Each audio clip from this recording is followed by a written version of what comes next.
Welcome everybody to the Oriental Bird Club's first ever webinar. It's great to see that so many people are attending today. I really hope that you will enjoy what we have for you. First off though, just to let you know that today's event will also be available on the OBC YouTube channel. We're also recording today's webinar. You'll receive a link to this shortly after we close. My name's John Gregory and I'm the current chairman of the Oriental Bird Club. During these difficult times, OBC Council have been concerned that we are becoming detached from you, our members and other guests. Today's webinar is one of a number of initiatives that we have instigated to keep in better touch and to keep you informed of where we are heading as a club. We are planning to have regular webinars such as this from now on. However, this is the first one, so do forgive us if we have any glitches. All our volunteers have been on a steep Zoom learning curve. Today, we will be focusing on the iconic and critically endangered spoon-billed sandpiper. OBC is hosting this webinar in collaboration with the Spoon-billed Sandpiper Task Force, BirdLife International and the East Asian and Australasian Flyway Partnership. I'd also like to mention that the RSPB has been providing great support in the background. Before we get going, I'd like to spend a couple of minutes, if I may, updating on what is happening at the OBC, and in summary, a lot. In the last year, we have completely revamped our publications and conservation teams. As some of you might be aware, we had fallen behind with our publications, but now we have a new team. Professor Frank Wright has taken up the role of managing editor of Forktail, and Alex Berriman is now our new editor of Birding Asia. Alex is also chairman of our publications committee, and I'm very excited about this new team and their ideas for the future. We now offer publications both in print and digital formats and intend to have everything back on track and up to date by the end of the year. Similarly, our conservation efforts have been impacted by lack of manpower. We are now very fortunate to have Paul Inchiokau as our conservation chair with a strong team to back him up. Paul is in the process of overhauling our giving processes and aims to make our funding even more impactful for the species that need it most. Paul has helped me to develop strong relationships with like-minded organisations such as EASA, the European Association of Zoos and Aquaria, ASAP, the Asian Species Action Partnership, and the WPA, the World Pheasant Organisation. Indeed, in 2020, the club managed to approve grants to a value of over £61,000, an increase of 325% over 2019 and covering 23 projects. And very recently, OBC were pleased and excited to get an exclusive refinding of the black-browed babbler in Kalimantan, Indonesian Borneo, a bird that had been missing for over 170 years. One of our council members put this into context by saying, "It's sobering to think that when the black-browed babbler was last seen, Charles Darwin's Origin of Species hadn't even been published, and the now extinct passenger pigeon was still among the world's commonest birds." This was published in Birding Asia 34 and was picked up by many news organisations, including The Guardian, New York Times, and the BBC.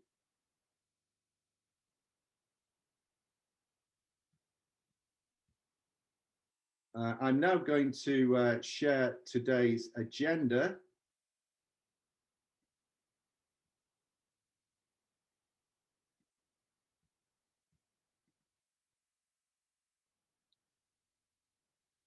So let's get on with the day. Very shortly, I'm going to introduce you to our new migratory shorebird conservation team. Recently, OBC has been lucky in receiving a very generous donation that is enabling us to set up this team to fund work for conservation of migratory shorebirds. This is an exciting point to get this program of webinars on the way. Then we are very grateful to have Dr. Christoph Zockler, coordinator of the Spoon-billed Sandpiper Task Force, with us. He will be telling us the story behind the spoon-billed sandpiper and the international efforts to save it from extinction. Following this, we have one of our grantees, Ayuwat Jearwattanakanok from the Bird Conservation Society of Thailand. He will be talking to us about some exciting developments at Pak Thale Nature Reserve, which is almost unique in the region as having privately purchased for shorebird conservation, and something the OBC funding is supporting Ayuwat to develop. Finally, we are fortunate to have Dr. Nigel Clark. Nigel is the lead scientific advisor to the Spoon-billed Sandpiper Task Force and will be telling us about how cutting-edge technology is helping us understand the migration patterns of spoon-billed sandpiper and indeed find solutions to save it, something that the OBC is hoping to help fund. As you are listening to the speakers, please use the Q&A box to ask any questions. We will be monitoring this throughout and we'll try to answer as many as we can. When Nigel is finished, we will spend a few minutes putting the most popular questions to the panelists. Please also use the Q&As to give us feedback on what you thought about today's webinar, good and bad. As I said, this is our first one, so we value any feedback that you can help us improve our future sessions. After this, we will lighten the atmosphere with a quick quiz and a bit of fun to test how well you have been listening. I hope that some of you will be inspired to help the club's conservation efforts by donating an amount, however small, to help the spoon-billed sandpiper and waders of the East Asian and Australasian flyway. OBC Council is entirely volunteer-based and will divert every amount donated directly to conservation. If you'd like to help out, there is a link in the Q&A section, or you can donate directly at our website at www.orientalbirdclub.org/donate. Okay, that's enough for me. I'm now going to pass you over to our migratory shorebird conservation team. Each of them is deeply involved in conservation of Asian migratory shorebirds in their day jobs. And despite their apparent youth, they have decades of experience between them in this field. OBC is fortunate to have them as members of our OBC Council and giving their time to support our shorebird work.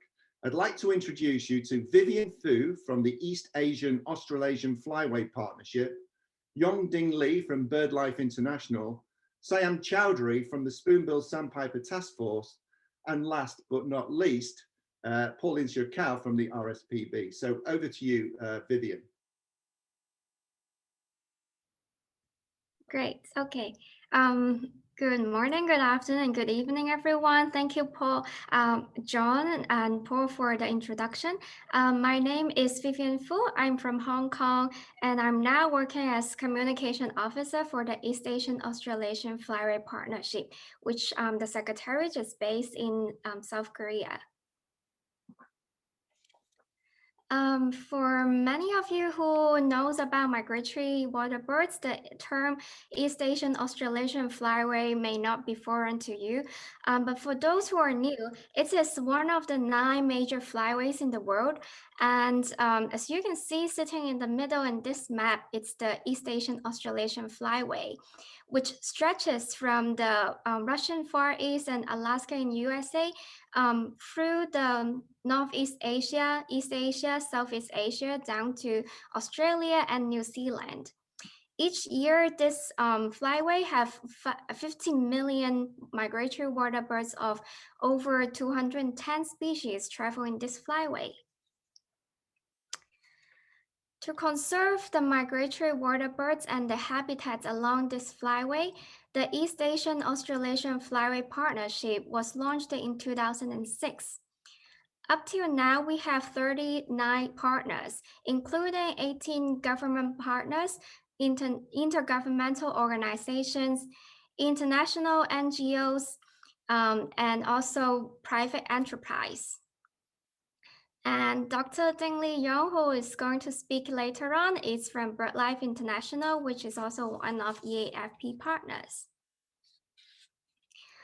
Besides the partners, many researchers and conservationists also collaborate under EAAFP working groups and task forces. And now we have 7 working groups and 9 task forces. And they work to address the particular conservation issues and develop conservation actions. And later on, you will hear great presentation from the Spoon-billed Sandpiper Task Force. So without further ado, I would like to pass on the platform to Mrs. Siam Chowdhury, Assistant Coordinator of the Spoon-billed Sandpiper Task Force, who is also one of the new council member of OBC. So over to you, Siam. Our webinar on the Spoon-billed Sandpiper. I'm delighted that the first webinar of the Oriental Bird Club is on the Spoon-billed Sandpiper. So my name is Ayuwat and I work as an assistant coordinator of the Spoon-billed Sandpiper Task Force under the East Asia-Australasia Flyway partnership that Vivian have just explained. So I'm also a PhD student at the University of Cambridge working on shorebirds in Bangladesh. I have recently joined the Oriental Bird Club as a council member and Oriental Bird Club shorebird conservation group. So I'm going to tell you a little bit more about my work on the Spoon-billed Sandpiper and shorebirds in Asia. So basically my work on Spoon-billed Sandpiper started almost a decade ago in 2009 when I did my undergrad thesis in Bangladesh on Spoon-billed Sandpiper. After that, my entire life has changed, basically ever since I started working on this bird. Currently, I'm managing a project on the Spoon-billed Sandpiper conservation funded by the ICFC that has work in Bangladesh, Myanmar, Thailand, and China. So basically, I help our local collaborators with hunting mitigation work, with Spoon-billed Sandpiper winter counts. I manage the database. I help our local partners with protected area designation. And before COVID, I used to travel to all these countries to participate in the surveys and meeting the government officials. Unfortunately, that didn't happen this season. Hopefully, we will resume that once the COVID situation improves. So basically, I provide them with all sorts of supports, starting from writing scientific papers, preparing grant proposals, writing reports, basically keeping our donors happy. So I hope I have done a good job so far. And thank you for joining our webinar. And please join the Oriental Bird Club and support our shorebird conservation work. Thank you very much. All right. Thank you for Sayam's introduction. I'll now proceed to say a few words about the work I do for BirdLife. So I'm going to share my screen right now. So very pleased to meet everybody here on this webinar to share a little bit about the work that we do in BirdLife International. I'm Ding Lee Yong, and I'm the BirdLife International Coordinator for migratory bird conservation in Asia. Through my work, I work closely with a lot of our partners in this part of the world to undertake a number of actions to protect migratory birds across the East Asian-Australasian flyway. We work on a number of programmatic priorities that are identified under our East Asian-Australasian flyway partnership strategy, under which we have dedicated work with partners on specific sites that are important for shorebirds in East Asia and Southeast Asia. We also work on a number of issues that migratory birds are facing around this region, with a special focus on hunting, on the protection of coastal wetlands, and increasingly to manage how energy infrastructure are affecting migratory birds. We also work with our partners to build their capacity to better conserve migratory birds through a number of training sessions, while at the same time work directly with them to reach their governments to strengthen advocacy and research. More regionally, we work with a lot of our partners in the East Asian region, specifically the East Asian-Australasian Flyway Partnership, which I work very closely with to deliver conservation of migratory species. And within the partnership, we work very, very closely with the Spoon-billed Sandpiper Task Force to advance Spoon-billed Sandpiper conservation work in this region. But more importantly, in the last couple of years, we are also strengthening our engagement and collaboration with the Arctic Migratory Bird Initiative, or MB in short, as well as the Oriental Bird Club to scale up our work on migratory birds in this part of the world. Specifically for Spoon-billed Sandpiper, we've worked with a number of partners in a number of Southeast Asian countries and East Asian countries to strengthen work on the ground. We especially work closely with our partners to undertake regular monitoring of Spoon-billed Sandpipers at some of these key sites, as well as exploratory surveys to discover sites where they might not have been known before. We also emphasize a lot of our work on local engagement. So we work very closely with local communities in this part of the world to get local communities to be more involved in the conservation of shorebirds, especially Spoon-billed Sandpiper. And in recent years, we are trying to upskill our work on outreach as well. The map that you can see on the right shows some of the key partners that we work with on the ground in different parts of Southeast Asia and in the Korean Peninsula. In the last couple of years, we've been trying to strengthen our work in Vietnam, especially because we are now finding that Vietnam is an increasingly important country for spoon-billed sandpiper conservation. We now work very closely with Wild Tour in the southern part of Vietnam on the Mekong Delta on a number of sites, as well as in the northern part of Vietnam to address issues such as hunting of shorebirds with our partner Viet Nature. So with that, I sum up my presentation and also the presentations from my colleagues Sayam Chowdhury and Vivian Fu. An excellent team of people I have the honor to work with to advance work on spoon-billed sandpiper conservation in Asia. And I shall now pass the floor back to Paul to say a few words. Thank you very much. Thank you, Ding Li. And as you said, an excellent team. And just to complete the team, humbly, I also sit on the OBC Shorebird Conservation Group, and I'm also chair of the Conservation Committee. My name is Paul Inserkow, and my day job is working with the RSPB, which has been supporting conservation work for the spoon-billed sandpiper on the flyway for over a decade now, both as part of the task force and as part of BirdLife International. Wherever the RSPB works internationally, it is with BirdLife and the partners in country. So during that time, it's been a real pleasure of mine to work with today's speakers for a good number of years already. So I'm sure you're going to enjoy the presentations. I'll be back a little bit later to take you through a quiz to test how much you've been taking in. So please have a pen and paper handy. And with that, I'll pass back to John to continue the webinar. Thanks. Well, thanks everybody for that seamless presentation. And remember to use the Q&A box so that we can answer as many of your questions as we can. So quickly, I'm going to now hand over to Dr. Christoph Zockler for the latest on international efforts to save the spoon-billed sandpiper. Yeah, good morning, everybody. Thank you very much for the OBC and for John to introducing me, and for Paul and John to inviting me to this presentation here to the webinar. I'm very happy to report the spoon-billed sandpiper story is probably not possible to report in just 10 minutes, but I will give you a flavor of our work and the history a little bit of what we have achieved over the last 20 years. And what we have still ahead of us. So it's quite a bit of a story. When we started 20 years ago, it was unimaginable to understand that this might be a big undertaking as it has become now. Let me start with introducing myself. I'm Christoph Zockler, a German national living in the UK and coordinating the East Asian-Australasian Flyway Task Force for the spoon-billed sandpiper. I'm also working for the Manfred Hermsen Foundation and advising them on various conservation issues.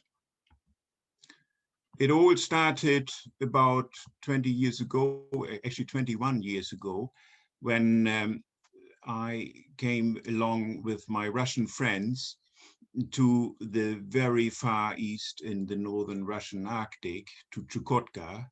And I've been working with my Russian friends for a long time in the 90s on various places in Siberia, and gradually, year by year, moving further east, and we came in 2000 into the breeding area of the spoon-billed sandpipers. It was very exciting. I'd like to introduce you my two friends. Sorry, it does not work here. Yevgeny Serechkovsky, who is the leader of the Arctic expeditions since the early 90s, with whom I have been working, and his wife, Elena Lapo, both also here on the Russian camper van, if you want, our vehicle with which we explored the spoon-billed sandpiper areas, and also some geese nest, as you see here. Elena is finding a bean goose nest in the Russian Arctic, and we always measured the eggs. But we also found our first, this was my first Spoon-billed Sandpiper nest in the year 2000. And it all started from there because we realized that the species has been vacant in many areas where it was known for before. And we started to raise the alarm bell, but it took a long, long time. So the first 5 years, we were pretty much on our own, the Russians and a few dedicated researchers. And we investigated here the area of Chukotka, you see on the inset, just next to Alaska, this area, and we investigated the range as far as we could between 2000 and 2005. You see in the purple area down there, the area which is very important now of minor pilgana, which we discovered in 2001. And since 2003, we monitored that regularly. The light green area in the north is Belyaka Spit. That has been previously investigated by Pavel Tomkovich, a famous Russian vaderologist who was there in the 1980s for 3 years. And we revisited that in 2002, actually found one of his ringed birds still there. But now, sadly, it's been lost. Almost none of the birds are still, maybe we reckon 1 or 2 pairs still left. Whoops, I can't move on to the next slide for some reason. Hang on.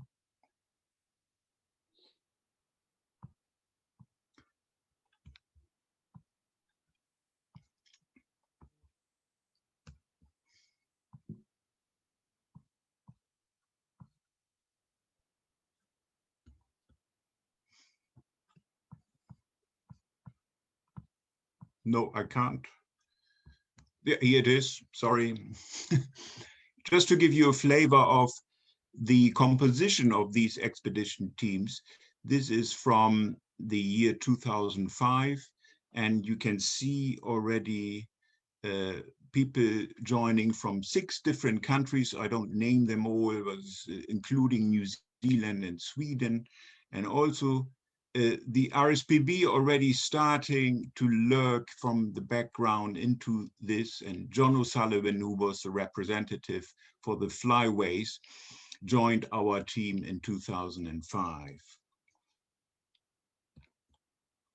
I think it's quite important to reiterate what happened in 2001 when we flagged 31 chicks with a lime green flag. You can see here on the leg. These ones were then revisited in 2003, and none of them has been observed again. So that was raising an alarm bell, because we knew that the species is very site faithful. Juveniles might be dispersed a little bit, but to find none of them returning was when we really raised our alarm bells and knew that something must have happened on the flyway. So we started then our wintering service, fortunately with the support from Ken Dyren and the Manfred Hamsen Foundation in Germany. First, we went to India and didn't find anything. And fortunately, despite the 0 findings, we got some additional funding for Bangladesh the next year. And we found something in Bangladesh. And I want to introduce you to the team at the time. That was well before Sayam. I think Sayam was still going to school at the time, when we were out there and found some of the spoon-billed sandpipers. But it was not really getting some really team spirit going. It was a lot of infighting and bickering among the Bangladeshi team. So it was very difficult to work with. So we were very glad to have some Sayam later. This photo I would like to show you because it is from the very southern tip of Bangladesh, facing towards Myanmar. And that was one of the last moments when we found 8 spoon-billed sandpipers at the very southern tip of Bangladesh, when we realized we have to go to Myanmar if we want to find the main wintering area. And we were looking with dreams of going there one day, but it was still pretty difficult or almost impossible.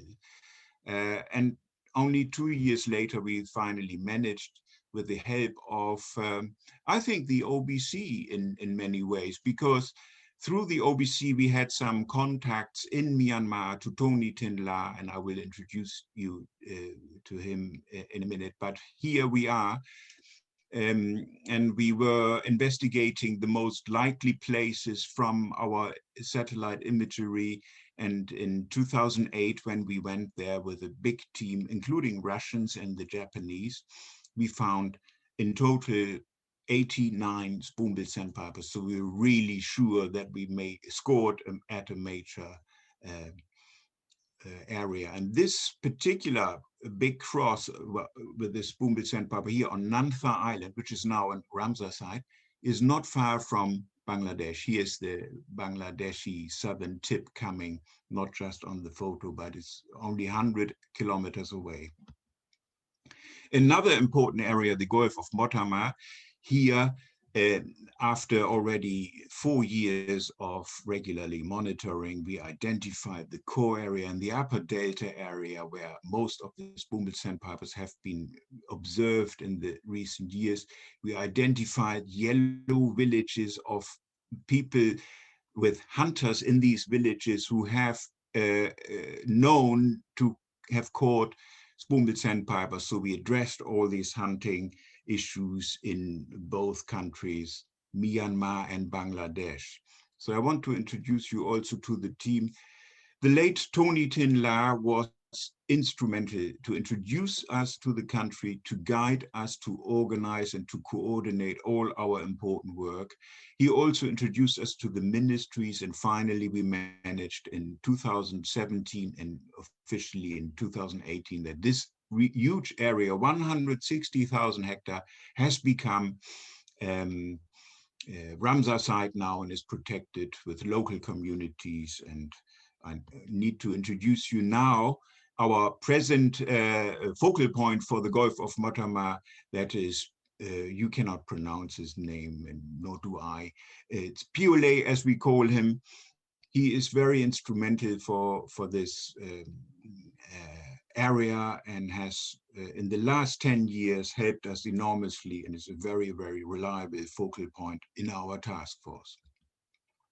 Let me step back a little bit to Thailand. You will hear more about Thailand in the next presentation.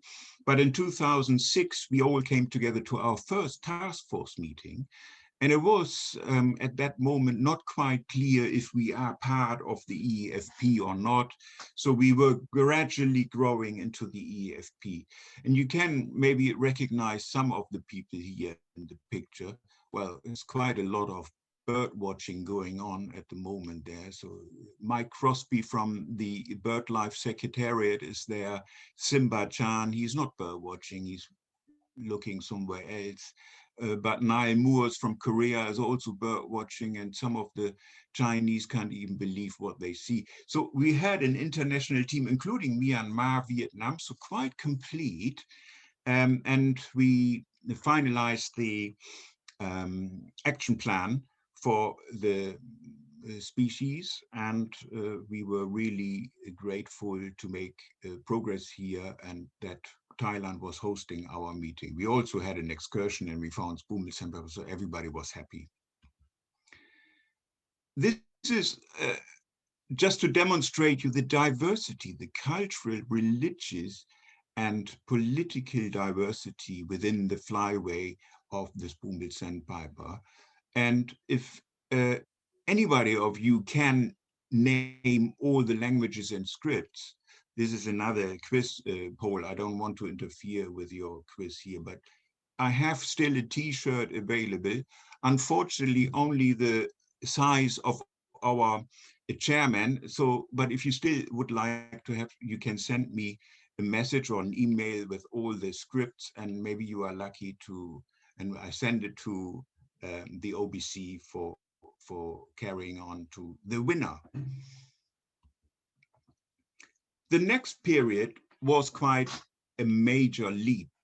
And it was very, very difficult to handle all that what happened in 2010. The RSPB finally joined us and believed that this is a critically endangered species which needs attention and funding and focus.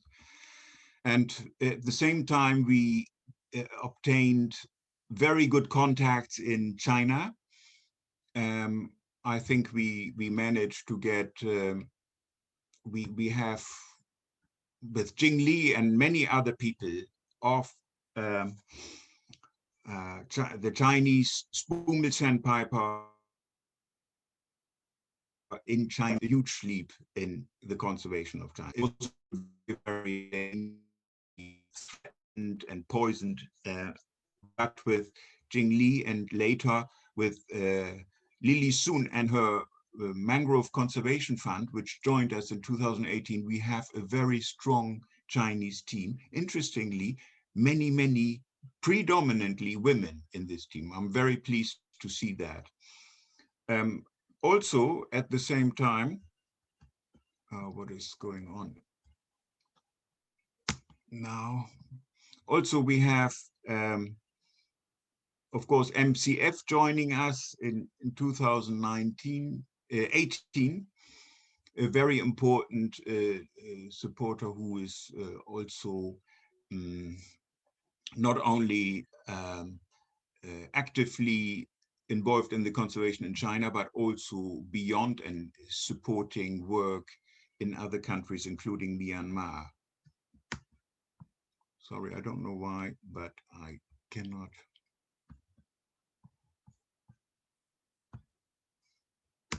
Yeah, here it is, finally. Sometimes a bit difficult. Also in 2010, Sayam Chowdhury, who introduced himself a minute ago, joined us, and I can't emphasize how important that was. He's a great support for our task force, also assisting me because of the increasingly and growing array of tasks which we have. But Sayam and his team, including Faisal Mohammed, who is very important in this team, have made huge progress and achieved quite a lot within their own. I can't go into details here, but you can see and read this on the screen. In particular, the hunting issues were addressed, a major impact. And I think we have reduced the threat enormously for the spoon-billed sandpiper, which was declining by 26% and now only to 8%, but it's still declining. Yet we have addressed the hunting issues, especially in Myanmar, photo here from Nanfa Island, and in Bangladesh. I can't go into more detail of this, but as you know, we have been quite successful in this. Also in southern China. I like to mention another very important player and partner in our work, and that is the private sector. And the private sector increasingly engaged with us. And here, a tour operator, Heritage Expeditions from New Zealand, who was regularly going along the coast with Russia. And they were announcing with a big brochure that they are showing their clients the spoon-billed sandpiper. And I looked at the brochure and said, not that way, because this is not really leading to it. So we get in contact to each other in 2011. They invited us. I told them we can show you the spoon-billed sandpiper and guarantee it. They in return helped us to survey all these yellow circle areas, which is very difficult for us to access, and we really improved our coverage. And I think we are now really confident to have covered pretty much everything together with the help of Heritage Expedition, and also found 2 more new sites over the course of the last 9 years. So a fantastic collaboration with Heritage Expeditions from New Zealand. Of course, we have done a lot of work within the breeding areas. We started the head starting project. Unfortunately, not enough time to mention this in more detail. But of course, we have a much higher chance for the chicks to fledge and become fledglings and flying later back on the flyway and finally recruiting the breeding population in minor pilgina, and we have seen that it has been very successful. I need to mention that we are still very much concerned about our species. It's still declining. In fact, this year's wintering result is quite shocking in terms of the rate of decline, which we estimated of 8 to 9% in a recent paper of the Wader study group. But I think it might be even accelerated in the last year. And we're not quite sure if it's a shift or not. You see, the one big indicator for that is the situation in the Gulf of Motama, which is reflecting the overall situation, which is very similar in Bangladesh, Thailand, and also in the northern area of Myanmar. So we are very much concerned that this is still going on. Hopefully only a shift to the north, where we have seen slightly more birds in southern China. Just to give you a brief overview, because I don't want to go in too much detail, I don't have the time. From this year's winter count, which despite COVID we were possible to undertake completely in all countries due to the dedication and good help of all organizations and the funding from many, many donors. But we only found 137, a lot less than last year. We might have missed some, but the coverage was even better. So I'm very much concerned that the decline is still going on, and we might only have 300 birds left in total, which is much less than we anticipated only a few years ago.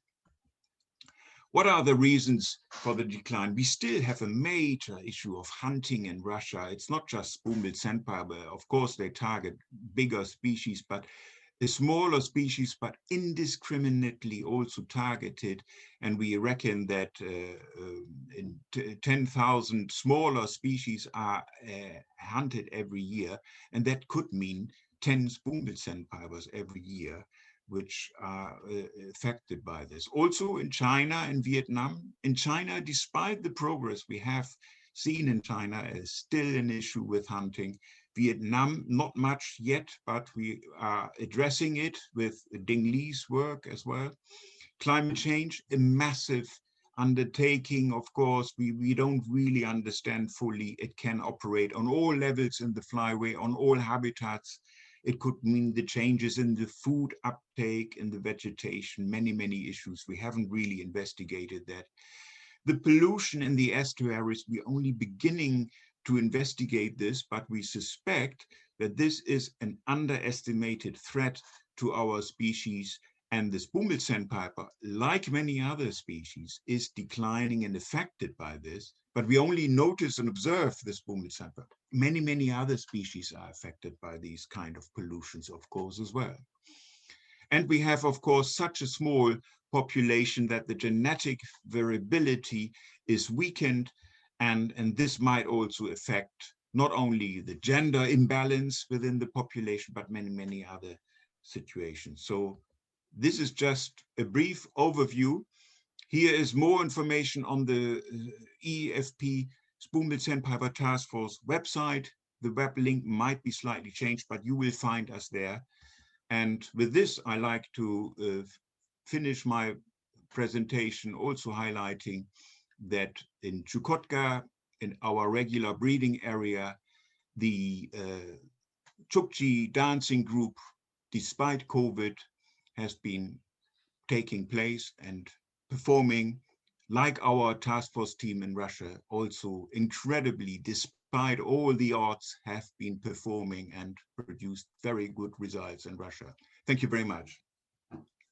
Yeah, thanks, Christoph. A great overview of the situation. I wish we had more time to delve a little deeper, but I'm sure that all OBC members would wish you good luck with everything that you're trying to achieve, and you have our full support.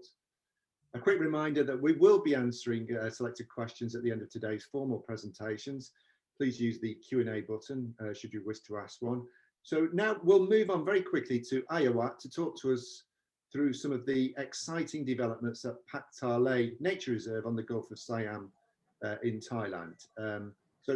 Without further ado, over to you, Ayuwat. Okay, thank you very much, John. I hope everyone see my presentation.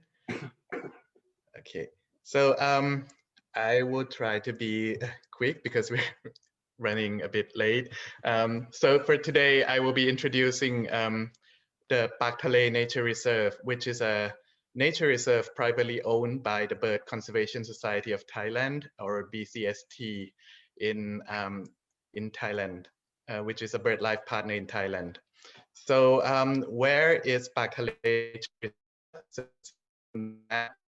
Located on the west side of the Gulf of Thailand, in the town called Pak Thale, and I believe many of you have been there before. And how did the reserve start? The story about BCST and Pak Thale goes back to sometimes around the early 2000s, when we discovered that this area is significant for wintering shorebirds, and we found that there were a lot more spoon-billed sandpipers wintering in that area compared to other sites in Thailand. And normally, so since then, BCST monitor the number of spoon-billed sandpiper at Pak Thale every year, and between 4 to 8 spoon-billed sandpipers are found to be regularly winter in Pak Thale, and the maximum number that we recorded was 16 individuals in the winter of 2003 and 2004. And not only the spoon-billed sandpipers, Pak Thale is also home to more than 10,000 shorebirds each winter, and including some other globally threatened species, for example, the spotted greenshank, the great knot, the far eastern curlew, the Eurasian curlew, Chinese egret, and many other near-threatened species. And then it began when I started working with BCST in 2016, and around 2017 we got the opportunity to sort of co-manage the area, which used to be salt pan, but the area was confiscated by the Department of Marine and Coastal Resource, or DMCR. And so we went to DMCR and asked whether we can manage this area as the shorebird habitat instead of planting mangrove in the area. And so in the end, we got to sort of co-manage with DMCR for that site to become the area for shorebirds to come and forage and roost. So it was converted from old abandoned salt pans, as you can see here in this picture, into a sort of semi-natural mudflat. And here are some of the photos from our activities. And we can see Paul here in the lower picture. And we also had received a great help from the RSPB. We had Dave Beaumont coming from Scotland to help us plan the nature reserve. And in just few months, through water management, we could convert the area, we could increase the area biodiversity, and we managed to convert the dry abandoned salt pans into mudflat, and the amount of shorebirds and also invertebrate, the benthic fauna within the area significantly increased. And here are some of the species that we discovered within the area.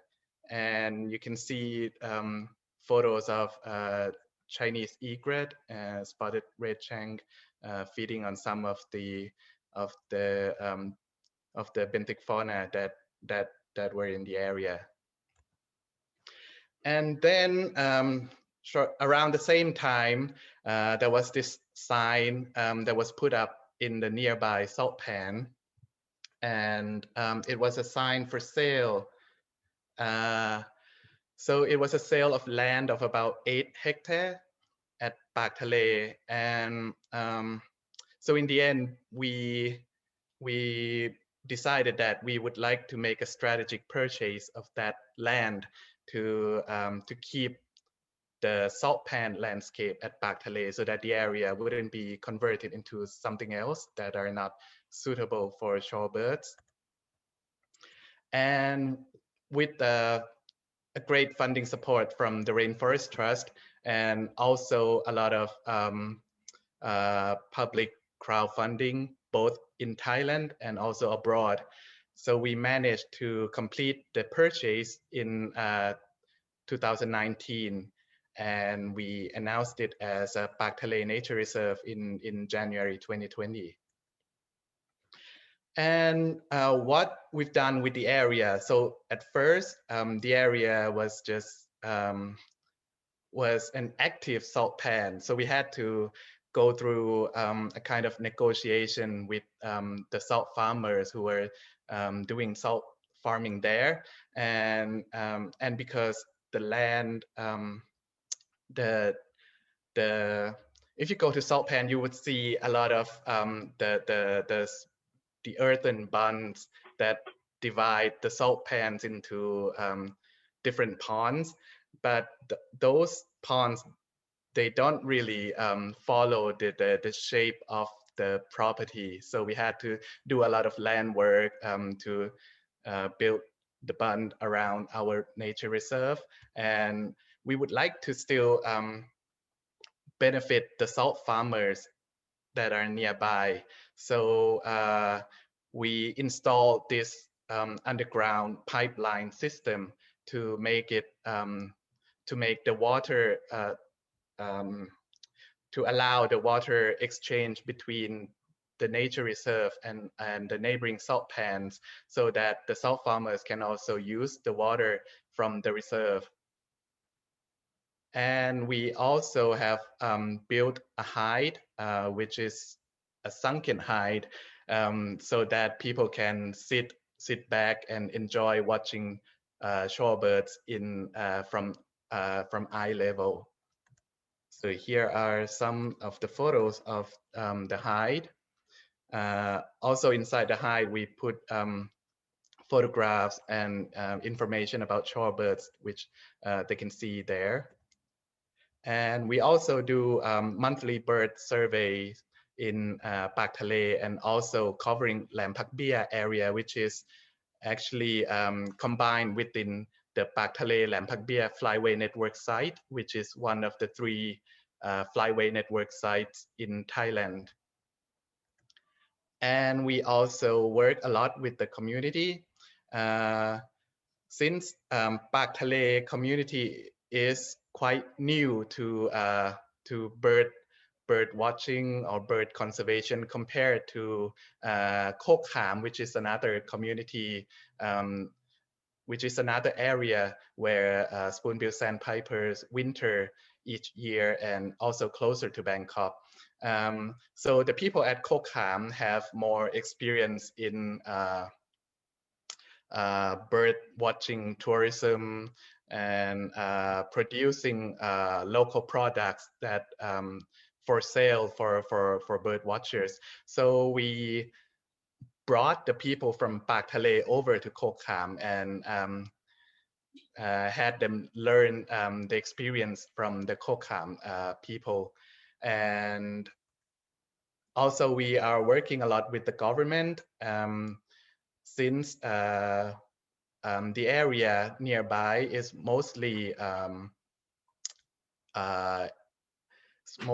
managed by the DMCR, Department of Marine Coastal Resources.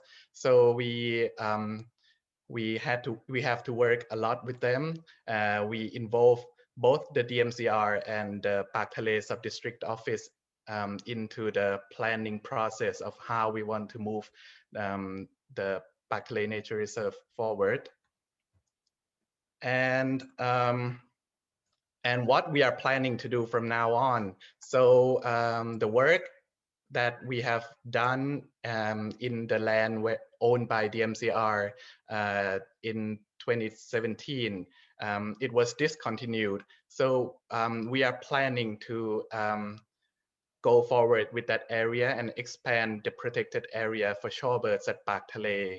And also another big problem at Pak Thale is the coastal erosion, which is something that together with DMCR, we are also working on putting up try to prevent the land from being lost. And despite the pandemic and the loss of tourists, we are still trying to increase the incomes and benefits for the local community from bird watching tourism. And we are planning in the next few years to push for Pak Thale Lam Pak Pia to become a Ramsar site. So that concludes my presentation. And if you have any question, I think we have some time left for a discussion later on. Thank you. Oh, well, thanks for that, Ayuwat. Very informative and very much good luck from all of us in what you're trying to do there. And I personally can't wait to get back to Thailand and see this inspirational project in action. So now, before questions, we will move on to Dr. Nigel Clark to tell us about the new technologies being used to help us understand more about the spoon-billed sandpiper migration patterns and how this might help us with our conservation efforts to save this species. So over to you, Nigel. So I'm the scientific advisor to the Spoon-billed Sandpiper Task Force, and my role, it's done it again. I will just have to work my way backwards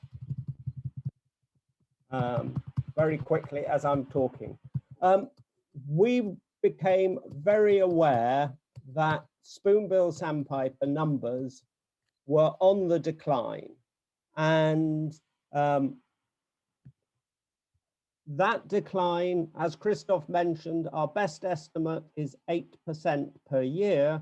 That means that we will probably, if we can't turn this around, despite everything that we're doing, it will probably mean that in the 2030s, we will lose the spoon-billed sandpiper. That is not an option. So we started working out back in 2015 what else we might be able to do. And the conclusion was that we had to, my screen is not responding. With luck, this will happen. I seem to have a stuck screen at the moment. Ah, there we go. So we reckon that about 80% of the marked spoon-billed sandpipers are seen each year. Most of those sightings are on the site where they were marked when they have come back a subsequent year, as they're highly site faithful. A few are seen at other times of year, but not all, despite vast efforts to try and find all the spoon-billed sandpipers. So are we missing something?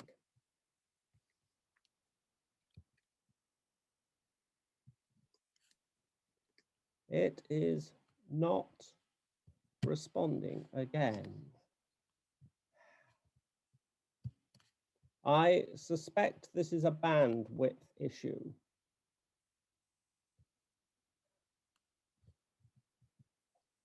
Right, anyway, so there are two options for what might be happening. One is that at the sites where there are spoon-billed sandpipers, there are more than we thought there were, and that we're just failing to find them all. The other is that they're at sites we don't know about. And to do this, we decided that we need to get the answers so that we can conserve them wherever they are. And at this point, tags that are 2 grams became available. That is 5% of the bird's body weight, which under normal circumstances would be too much to put a tag on that would last a year or more. And we felt that was going to seriously impact the birds. So we decided to glue mount tags on initially dunlin, which we had in captivity. And these are captive bred birds that half of them we put tags on like this one here and looked to see what happened. And basically when the bird next went through its next molt of those feathers, the tag fell off, as you can see in the bottom picture. So we also found that the captive birds with tags behaved exactly the same as those without tags. So we were comfortable it was worth trying to put tags on spoonbill sandpipers. It is hard to explain how scary it is to put a tag on the back of a bird that you know is critically endangered, and you know if you get the tag wrong, you will kill the bird. It was very scary indeed. And this is the first tag we put on ET, and we waited then to see where it went. You can see that one of the first 3 tags that we put on, the blue line here, which is HU, actually did something very strange indeed. And we were extremely worried this was an effect of the tag until we looked at the weather conditions. And we found out that there was a cyclone that just as it migrated south, it flew into and did a massive great circuit round it. And HU was then found on its wintering site, where it has been for a number of years until this year, where it seems to have moved site. And the picture behind me is of HU this autumn, long since having dropped its tag, but this was back at its molting site this autumn. So here is HU, great observers. And when we look at all the tags that we've put on and the sites where birds have stopped for 2 days or more, you can see that there's a very large number of sites that the spoonbill sandpipers are using, and half the sites that they're using have never had spoonbill sandpipers recorded on them before. So we are learning something all the time, but it's not just about finding new sites. Only 2 of the birds that went to wintering sites that we looked at went to sites that we knew about. 5 of them went to new sites. We managed to visit 3 of those sites, and 2 of the 3 of them had multiple spoonbill sandpipers wintering there. So that gives us an indication there are more spoonbill sandpipers sites than we know, despite thinking we have surveyed everywhere. So there is more we can learn. And this is just its latitude, its distance north on each of the fixes. And you can see that there's a cycle going on here over time, and this relates to spring and neap tides. and we can only survey them on the ground on the spring tides. When we see them all above 17.15 degrees latitude, so that's where we thought they all were, but they also need the areas further down the estuary, because the estuary is north-south, on neap tides. So that's a critical finding and fits really well with the area that we have got made into a Ramsar site. And this just puts it, overlays the map to about the same scale. And you can see it's moving up and down many tens of kilometers, about 40 kilometers between spring and neap tides. So using a lot of the estuary over time.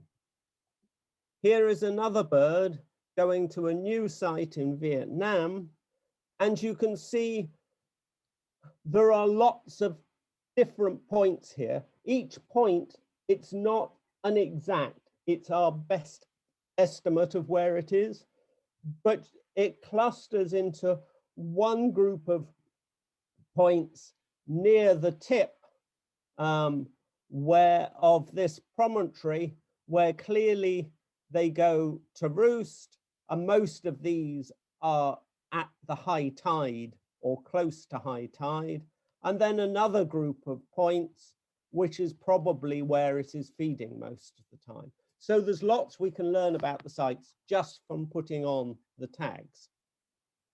So what should we do next? All the birds we have tagged have provided information to help understand the conservation needs. We can tag more birds to look at wintering sites, and we can try and tag birds in winter to look at what they do on the first bit of spring migration. And when tags get smaller, and hopefully they will soon, we could tag birds in spring if we can manage to catch them when it's very difficult to, and see if we can locate new breeding sites in a different way. Also, we know very little about what juveniles and second-year birds do, and we could tag some of them, but they are more susceptible. You know, a youngster isn't as hardy as an adult, so we want smaller tags, and they are being developed as I speak at the moment. So we are hopeful that post-COVID, we can start understanding more. So that's a very quick run through on what we've learned from satellite tagging. What I haven't said is every tag we have put on costs over £4,000. That is an awful lot of money to find, to get a few months data, but that is vital data to enable our children to see sites like this in the future. Thank you. Oh, great. Thanks, Nigel. Yeah, I can see how valuable the data coming from satellite tracking is, and for the survival of the spoon-billed sandpiper, and very much appreciate you taking time out to be with us today. I know we've had a few glitches today. We had a question master on today, Drew. Drew, are you back with us? No, Drew's not with us. So I've got some of these questions here. And so shall I kick off, John, and ask the panelists? Thanks everyone for contributing to the questions. We have a question from Sharif Hussain Suvat, directed for Christoph, really. Is do you think the SBS population will increase within the next 10 years if current conservation initiatives are going on? And how other coastal wader species will benefit from the SBS project? Yeah, a good question, and I wish I could answer that. I very much hope so, but at the moment it doesn't look very likely, I'm afraid, because despite all our efforts, and we have been very lucky and successful in many ways, we stopped the habitat degradation. We still haven't really managed to stop the decline. But one thing, the second part of your question, one thing we really are pretty sure, we have made a huge progress for all the other species along the spoon-billed sandpiper, and they have clearly benefited from that. So that's definitely a positive side of that. It might not be a lucky end for the spoon-billed sandpiper, but definitely for the other species on the flyway, a very, very good perspective. And I still hope we can turn it around. Thanks, Christoph. Another good question from John Holmes, and perhaps very topical. John asks, are the recent political changes in Myanmar likely to have a negative impact on conservation measures? Yes, I am very much worried about this, and I'm very glad that this topic is coming up, because Myanmar is really, really relying on our global support in this very difficult hour.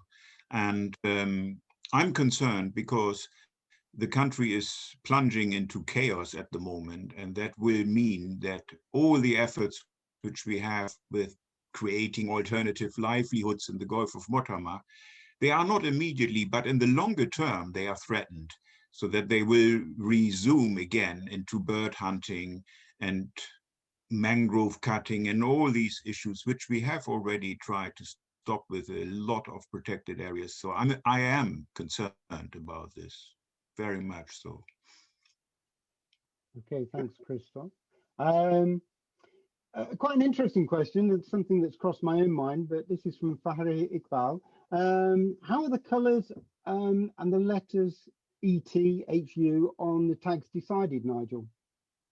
So we have a scheme for the colours.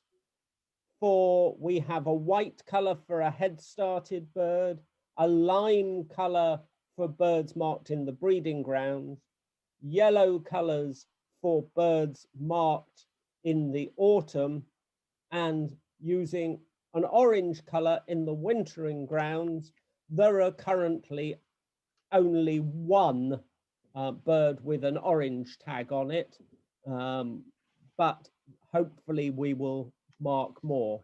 In terms of, we have 25 letters and numbers that we use, and we are going through an I oversee ensuring that we minimize the chance of two birds with the same code being alive at the same time. We are almost going through all the codes once. So at the moment we are preparing flags of a different color for the code, to reuse the codes, but only on birds that haven't been seen for 5 years or more. So it's a complex problem.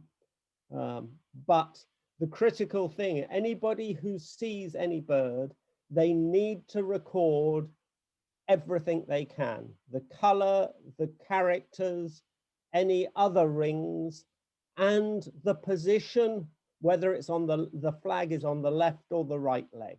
That's really important. And the more information we have, and ideally a photo, the better. Right, oh, thank you. Ayuwat, perhaps one for you. Somebody has asked, for the birding tourist, where's the best place to actually see a spoon-billed sandpiper? Well, certainly Pak Thale, because there's a higher chance of seeing one. As I mentioned, there's another site which is called Kok Kham, but the number of spoon-billed sandpipers there is much lower. So you have the best chance at Pak Thale, yeah. Yeah, I would agree. I think it is. A question, I suppose, for Christoph, really, from Runscript Kanja Navadik. Is natural predation a problem at the nesting site still? Did you hear that, Christoph? Sorry, can you repeat it? Yeah. I think the question was, is natural predation still an issue at the nesting sites? Yes, we very much assume so. That's also why we have the head starting project still going. It's a very cumbersome and or better laborsome project, which is very costly, but it's worth it because we really cut out this very dangerous time for eggs and juveniles by taking care of the eggs within the aviary, and the whole head starting program is cutting this very sensitive period of the life of a juvenile out. So it's really important because we have a lot of predators in the area and we cannot afford to leave it just for the wild birds. In addition, we have the pairs, when they lost their clutch to the head starting team, they relay again. So we have another bonus of wild birds who are, in addition to the head starting birds, also breeding, and some of them are successful. Thank you. We've had a couple of questions about trapping of birds in their sites, and somebody's asking, are the Alibaba nets still sold in Vietnam and China and places for trapping, or has this been curtailed in any way? Can anyone answer that? I could answer that. Getting bird nets in Southeast Asia is very easy. They are very, very widely available and incredibly cheap. And when we did the initial analysis of what was going on with the decline in Mortimer, we actually pointed the finger at the development of mist nets, i.e. cheap nylon nets, which can also be fishing nets, as probably the major factor in accelerating the decline. But it's still going on, and there's not much you can do about that because you can't stop fishing nets. Thank you, Nigel. Thanks. A question from Aid Long is, we haven't talked about the captive breeding population at Slimbridge, but he wants to know what the plans are long term for the Slimbridge birds. So we have had much more difficulties in getting them to breed than we were expecting when we started this. However, we have started to get them to breed now, and we hope that in the long term we will have a viable population. But this, I had a meeting about this yesterday and discussing with some world experts on other projects, and the comment was, you've been doing this just for 10 years. For most species, trying to set up captive populations takes you 20 years or more to get it right. So the fact that we have managed to breed some young is a major step forward, and it's down to the dedication of the team looking after them. In the long term, with the population still declining dramatically, I think it is vital that we have a captive population so that should the worst come to the worst, we can actually repopulate the wild when we can solve the problems. But there are so many problems in the Southeast Asian flyway. I fear the spoon-billed sandpiper could be the first of many species to go extinct if we don't change the way people think throughout the whole flyway. Thank you, Nigel. I'm going to hand back to John now. Thank you everyone for all your questions. I'm sorry we haven't had time to answer them all. There's some excellent questions there, but I'm sure our individual panelists wouldn't mind you contacting them for if you have some burning questions that you want answered. But I'll hand back to you, John, to continue now with the thanks, Mike, and thanks to all the panelists for answering those questions, and indeed to all the participants for providing us with some very interesting ones. So once again, thanks for attending today. I personally would like to thank all of our speakers for such interesting, insightful and inspiring talks, especially given the time that we gave them. And apologies for some of the glitches we had along the way, but we will certainly learn from them. I hope you've thoroughly enjoyed the presentations. And as I said earlier, as part of our shorebird conservation work, we are seeking to raise funds for the satellite tags that Nigel has been telling us about. OBC hopes to help fund at least 2 such tags.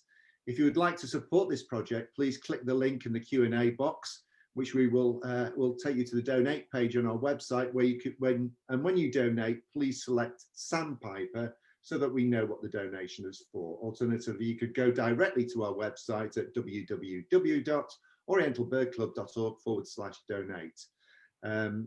To remind you, the OBC is completely run by volunteers, so 100% of your donated money will go directly to support this project. Indeed, for those of you who are not members, I hope that we can persuade some of you to join the Oriental Bird Club and help us to maintain the work that we are carrying out at such a critical time for nature globally. As well as focusing on conservation of endangered species, OBC is also looking to fund some expeditions to try to find some missing or little known species. Examples would be the Madanga on Buru and Cebu flowerpecker. We hope to get these going once the pandemic is behind us. You would also get 2 high quality publications as part of your membership, Birding Asia twice per annum, and our annual scientific journal, Forktail. You can find details of how to join at www.orientalbirdclub.org/join. And finally, I'd like to thank all of our sponsors for supporting us despite the pandemic. We wish them full recovery once they become fully operational, and look forward to working with them for many years to come. So thanks once again from myself, our speakers and the rest of OBC Council for attending, and do remember that you'll be able to rewatch or share today's webinar by accessing the link that we will send to you, or indeed by searching for the OBC YouTube's channel. Do keep in touch, and if you need to know more about Spoon-billed Sandpiper, future webinars, or indeed anything about the Oriental Bird Club and the work that we do, from myself and the rest of OBC Council, thanks and have a great rest of your day, however short that might be.